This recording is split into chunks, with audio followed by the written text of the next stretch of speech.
আসসালামু আলাইকুম। আশা করি সবাই ভালো আছেন। আলহামদুলিল্লাহ আমিও ভালো আছি। তো আজকে আমি এই যে গরুর মাংস দিয়ে বুটের ডাল দিয়ে রান্না করব, আর এটা রেসিপি আজকে আমি আপনাদের সাথে শেয়ার করব। তো এখানে আমি বুটের ডালটা রাতেই ভিজিয়ে রেখেছিলাম। এখন রাতে ভিজিয়ে রাখলে বুটের ডালটা আর কি তাড়াতাড়ি নরম হয়ে যায়। তারপরে এখন আমি এই মাংসের মধ্যে পরিমাণ মতো তেল, পরিমাণ মতো পেঁয়াজ কুচি, পরিমাণ মতো হলুদ মরিচের গুঁড়ো, পরিমাণ মতো ধনিয়ার গুঁড়ো, তারপরে পরিমাণ মতো লবণ, পরিমাণ মতো তেজপাতা, দারচিনি, এলাচি নিয়ে নিলাম। তারপরে এখানে পরিমাণ মতো আদা রসুনের পেস্ট, পরিমাণ মতো জিরা আর 4টা কাঁচামরিচ নিয়ে এখন আমি এটাকে ভালোভাবে হাত দিয়ে মাখিয়ে নেব। আমার হাতে আসলে সময় কম, এই জন্য আমি হাতে মাখিয়ে নিচ্ছি এই গরুর মাংসটাকে। তো আপনারা আগে মশলা কষিয়ে তারপরে গরুর মাংসটা কষানো মশলার মধ্যে দিয়ে নিতে পারেন। যেহেতু আমার হাতে সময় নেই, সময় কম, তাই আমি একবারে গরুর মাংসের সাথে মশলাটা হাতে মাখিয়ে তারপরে কষাবো। কিন্তু আপনারা চাইলে মশলা আগে কষিয়ে তারপরে মাংসটা কষাতে পারেন। তো সব মশলা মাখিয়ে আমি এখন এটাকে চুলায় বসিয়ে দিয়েছি। তো এই পর্যায়ে আমি এটাকে ঢাকনা দিয়ে ঢেকে দিলাম। 10 মিনিট পরে আমি ঢাকনাটা উঠিয়ে একটু ভালোভাবে নাড়াচাড়া করে দিচ্ছি।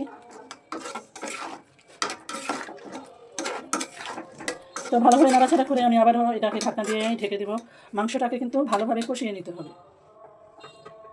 এই যে আমি ঢাকনা দিয়ে আবারও ঢেকে দিলাম। আমি ডালগুলোকে ভালোভাবে ধুয়ে নিয়েছি। আগেই বলেছিলাম যে আমি ডালে রাতে ভিজিয়ে রেখেছিলাম, এর জন্য ডালগুলো একটু ফুলে উঠেছে আর নরম হয়েছে। আর ভালোভাবে এখন আমি ডালগুলোকে ধুয়ে নিলাম। তো আমার মাংস কিন্তু কষে এসেছে। এখন আমি এই কষানো মাংসের উপরে এই ধুয়ে রাখা বুটের ডালগুলো দিয়ে দিব। তো এই যে আমি বুটের ডালগুলো দিয়ে দিচ্ছি।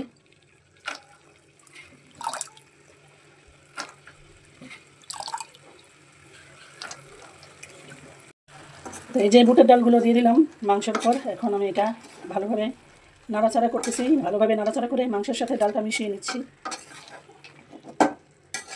তো বুটের ডালের সাথে কিন্তু এই গরুর মাংস দিয়ে অনেক মজা। আপনারা কে কে এই গরুর মাংস দিয়ে বুটের ডাল রান্না করে খেয়েছেন অবশ্যই কমেন্টস করে জানাবেন।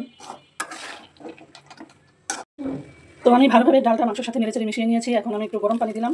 গরম পানি দিয়ে আমি এখন এই বুটের ডাল আর মাংসটা আবার একটু কষিয়ে নেব। গরম পানি দিয়ে কষালে তাহলে একটু তাড়াতাড়ি কষে যাবে, ডাল আর মাংসটা একটু তাড়াতাড়ি কষে আসবে। এই জন্য আমি গরম পানিটা ব্যবহার করেছি। তো এখন আমি এটাকে ঢাকনা দিয়ে ঢেকে দেব। এই যে আমি আবার ঢাকনা দিয়ে এটাকে ঢেকে দিলাম। তো এই যে আমার ডাল সহ মাংসটা কষে গিয়েছে ভালোভাবে। এখন আমি এটার মধ্যে ঝোল দিব। আমি ঝোলে অবশ্যই গরম পানি ব্যবহার করব। গরম পানি দিলে একটু তাড়াতাড়ি রান্নাটা হয়ে যায় আর রান্নাটা অনেক টেস্টিও হয়। তো দেখতেই পাচ্ছেন আমার মাংস সহ ডালটা কষে গিয়েছে।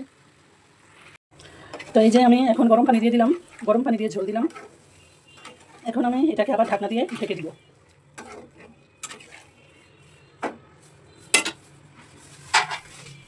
তো এই যে ঢাকনা দিয়ে ঢেকে দিলাম। তো এই যে দেখেন আমি যে ঝোল দিয়েছিলাম আমার পানি কিন্তু অনেকটা টেনে এসেছে। আমি এখন এটার মধ্যে বাগার দিব, পেঁয়াজ রসুন কুচি আর শুকনো মরিচ দিয়ে বাগার দিব। বাগার না দিলে কিন্তু ডালটা ওইরকম টেস্টি হবে না। বাগার দিলেই দেখবেন আপনার এই ডাল গোশটা অনেক টেস্টি হয়েছে। তো বাগার দেওয়াটা কিন্তু বাধ্যতামূলক। এই যে দেখতেই পাচ্ছেন এখানে আমি বাগারের জন্য পেঁয়াজ কুচি, রসুন কুচি আর 4টা শুকনো মরিচ নিয়েছি। এখন এটা লাল লাল হয়ে আসলে আমি ডাল গোশের মধ্যে আর কি এটা বাগার দিব। এই বাগারের মধ্যেই আসল স্বাদ আছে। তো এই যে আমি এটাকে লাল লাল করে ভেজে নিয়েছি। এখন আমি এই যে বাগার দিচ্ছি,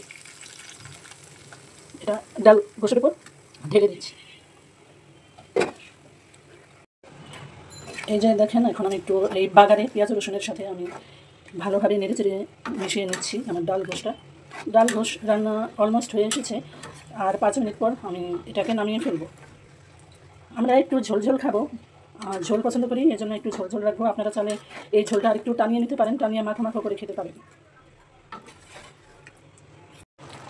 তো এই যে আমার পানিটা টেনে এসেছে, আমার হয়ে গিয়েছে ডাল গোশ রান্না। অনেক সুন্দর একটা স্মেল বের হচ্ছে। তো এই তো আমার ডাল গোশ রান্না রেডি। দেখতেই পাচ্ছেন দেখতে কত লোভনীয় লাগছে। তো এইভাবে আপনারা ডাল গোশ রান্না করে দেখবেন, ভালো লাগবে খেতে। তো আমার ডাল গোশ রান্না কেমন লাগলো অবশ্যই সবাই কমেন্টস করে জানাবেন। আমার আজকে রান্নার ভিডিওটা ভালো লেগে থাকলে অবশ্যই সবাই লাইক, কমেন্টস, শেয়ার করে পাশে থাকবেন। তো আজকে এ পর্যন্তই, সবাই ভালো থাকেন। আল্লাহ হাফেজ, আসসালামু আলাইকুম।